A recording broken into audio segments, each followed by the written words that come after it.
Hello sa inyong lahat. Sa video na to ay i-discuss ko ang job hiring papunta ng Poland. Marami nagme-message sa akin na gusto nilang mag-apply sa Poland at may mga nagko-comment din sa mga videos na nagawa ko na. Tinatanong nila kung paano mag-apply papunta ng Poland. Ito ay bagong hiring papunta ng Poland. Ngayon, kung kayo ay interested mag-apply papunta ng Poland, pwede naman mag-apply ang nasa Pilipinas at kahit na nasa ang bansa kayo naroroon, pwede. Kaya lang, ang pakiusap ko, yung mga nasa Pilipinas, kung pwede, magantay muna kayo ng konti. Kasi antayin natin yung magiging result ng mga nagbisa na. Hindi ko lang alam kung gaano katagal ang waiting bago lumabas ang kanilang visa. At sana sila ay maging approved para maganda yung, yung feedback. Siyempre, kapag nagbisa na sila, tapos yung mga susunod, magbibisa na din, at okay yung puro sila approve, mas maganda. Pero wag naman kayong mag-alala kasi if ever na unfortunately hindi pinalad na ma-approve ay magre-reappeal naman. Hindi naman kayo pababayaan ni na Madam Regina at Madam Christy at kayo ay hindi susukuan hanggat hindi kayo makaalis. Pero syempre, ang gusto ko lang mangyari, wait lang kayo ng konti para malaman natin kung mababawasan yung mga aplikante na nasa Pilipinas.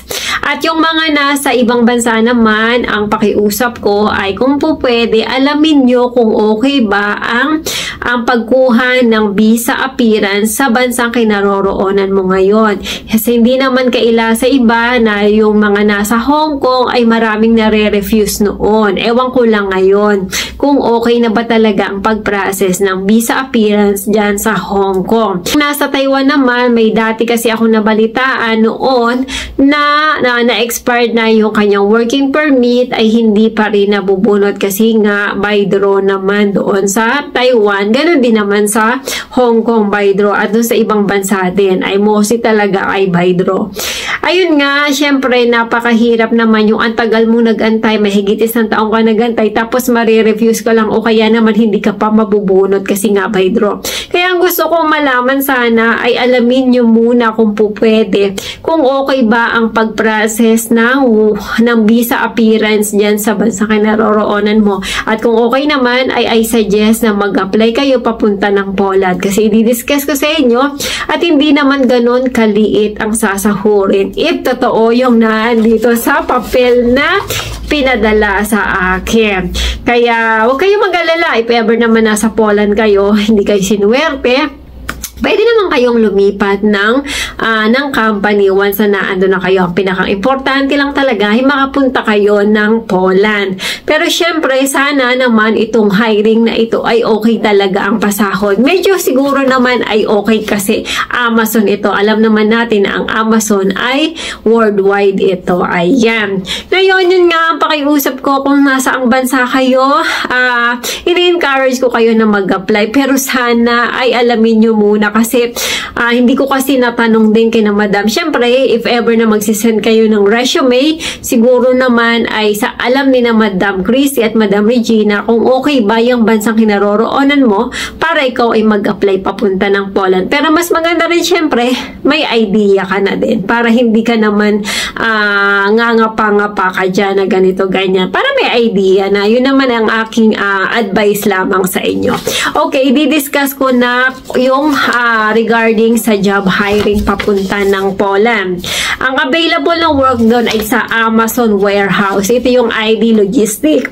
At ito yung logistic warehouse of the internet giant Amazon. Mga pwedeng mag-apply ay mga lalaki, babae at mag-asawa. Ayan, kaya kung sino man sa inyo ang gustong mag-apply, pwede kayo. Tapos, ang age limit ay under 60 years old. Kaya kung hanggang 59 ka, pwede ka pang mag-apply.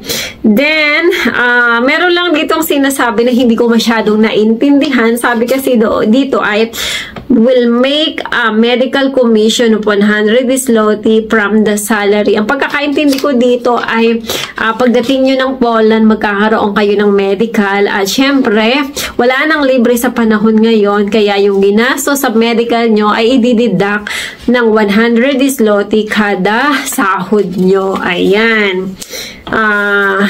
Sorry na lang kung mali ako ng pagkakaintindi. Wala na kasi talagang time ako magtanong.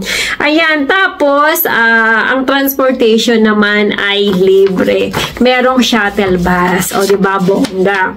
Tapos, ang working schedule ay 8 a.m. hanggang 10 p.m. O, masyadong late na. At maaga kang gigising dapat. Kung bibilangan natin yung oras from 8 to 10 p.m., ito ay 14 hours. Ang sinasabi kasi dito, 12 hours working. Ibig sabihin, may 2 oras na break time at ang break time ay hindi bayad. Okay na din yan kasi nung nagtrabaho ako sa Poland, grabe 10 minutes, 20 minutes lang ang break time pero bayad naman. Pero alam mo yung talagang doon na ako kumakain sa workplace talaga kung saan yung trabaho ko. Hanap lang ako ng magandang pwesto, doon na ako kakain. Kasi kami ay nagbabaon ng pagkain. Tapos, 5 to 6 days ang trabaho per week. Depende na lang siguro kung may overtime, may pasok ng Sabado. Mostly naman kasi sa Poland, ang trabaho ay hanggang Friday lamang. Yung Saturday at Sunday, yun ay overtime lang. Tapos, ang accommodation sa Poland ay hindi libre.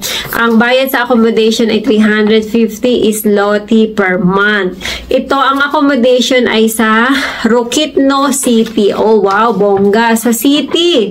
Ang magiging trabaho, siguro yung trabaho nyo ay sa city. Kasi yung inyong accommodation ay sa city. Maganda yan kasi mahirap kapag nasa province, malayo kayo sa mga grocery. Talagang minsan maglalakad kayo ng mahigit 30 minutes or to 1 hour or more than pa. Para lang makabili ng mga supply. Tapos ang hindi pa maganda doon ay sarado yung mga shopping mall kapag weekend. Tapos, pero may bidrong ka naman doon mo, bukas yun ata ng Sabado. Pero Linggo ata sarado. Tama ba? Oo nga. Ayun, oo. Tapos, ang salary ay 18.40 zloty per hour. Then, ang average salary ay 4,500 zloty per month. Okay, magbigay tayo ng computation kung magkano ba talaga ang sasahurin. Base dito sa sinasabi dito sa natanggap ko na job hiring. Example natin, 12 hours a day ang trabaho, tapos 5 araw lang walang overtime, equals to 60 hours per week. Yung 60 hours per week ay imumultiply natin by 4 kasi nga 4 na linggo sa isang buwan, equivalent siya ng 240 hours. Then 240 hours imumultiply natin sa 18.40 na sinasabi na per hour, kaya ang suma total ay 4,416 zloty. Yung nakalagay dito na 4,500 zloty, siguro merong overtime kaya nag-total siya ng 4,500. Pero i-estimate natin siya sa walang overtime. Sa 4,416 zloty. Ima-minus natin yung accommodation na 350 zloty. Kaya may total siya na 4,066. Siyempre, mag-minus tayo ng ating pagkain. Yung food allowance natin. Yung tipid lang ay nasa 500 zloty. Tipid yan. Ngayon, ang total na lang na matitira sa inyong sasahurin ay 3,566. Ngayon, ang rate ata ngayon ay nasa 14. Kaya yung 3,566, imumultiply natin sa 14. Kaya ang total in pesos ay nasa 49,924. I-round up na lang natin siya. Ang possible na pwede nyong kitain doon ay nasa 50,000 sa pesos. Wow, bongga. Laki na doon. Malinis na yon. Kaya lang, hindi ko pa nilagay dito. Baka gusto nyo mag-shopping minsan. Tapos yung iba nyong... Depende kasi kung matipid kayo. Kasi 5 years ago naman yun. Medyo matipid talaga ako. Tapos, solo ako sa pagkain. Mas matipid kapag may grupo kayo. Mas makakatipid kayo sa pagkain kaysa yung solo ka lang. Kaya I think naman yung 500 hindi naman na yon masama. Ayan, tapos ang duties doon ay packing toys, stationery, clothes, etc. Checking for defects, repacking, tapos may uniform na ipoprovide ang company. Lahat naman ng company ay nagpo-provide ng uniform. Siyempre, libre yung walang bayad. Then, yung accommodation, syempre, may accommodation. Kung halimbawa, mag-asawa ang pupunta doon, ay may kwarto para sa mag-asawa, para meron silang time together. At yung mga babae, syempre, para sa mga babae, at yung lalaki ay sa mga lalaki. Ngayon, 4 na tao sa isang kwarto. Then, may free wifi, may beddings na ibinibigay. Siyempre, may mga kitchen utensil, lahat ng gamit sa pagluluto meron. At siyempre, may washing machine na available doon. Ang kagandahan doon sa Poland ay walang bayad ang paglalaba. Unlike doon sa Taiwan, na every time na maglalaba ka, gagamit ka ng washing machine, kailangan mo maghulog ng coins. Doon sa Poland ay libre. Minsan nga lang kapag medyo madami kayo, ay kailangan mong pumila. Siyempre, may bathroom din. Ayan na yung details ng pag-apply papunta ng Poland. Kung itatanong nyo kung magkano ang gagastusin, ay i-message nyo na lang o antayin nyo na lang ang response ni na Madam Regina or kay Madam Christy. Depende kung kanino kayo mag-a-apply. Sa mga interested mag-apply, mamili na lang kayo kung kanino nyo gustong mag-apply. Kung kay Madam Regina or kay Madam Christy. Parehas lang naman sila. Ang una nyo munang gawin ay isend nyo ang inyong CV na naka-Europass format. Dapat naka-PDF files yan. Pag nag-send kayo, pakilagay sa subject na applying for Poland. Yan yung inyong full name at referred by Madel.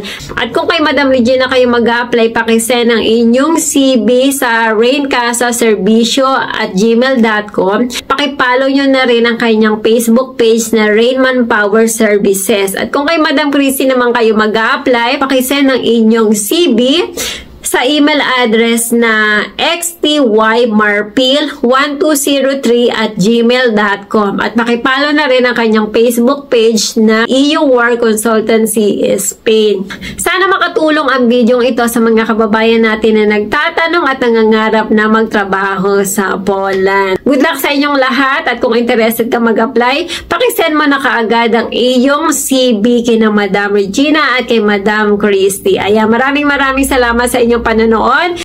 At sana ay magkita-kita tayo muli sa mga susunod kong videos. At syempre, kung hindi ka pa nakaka-subscribe sa aking YouTube channel, pakiclick mo na ang subscribe button. At para ma-notify ka na may bago akong upload, i-click mo na ang bell button. At syempre, pakiclick mo na rin ang like. At kung meron kang katanungan, i-comment mo na yan sa baba. Maraming salamat!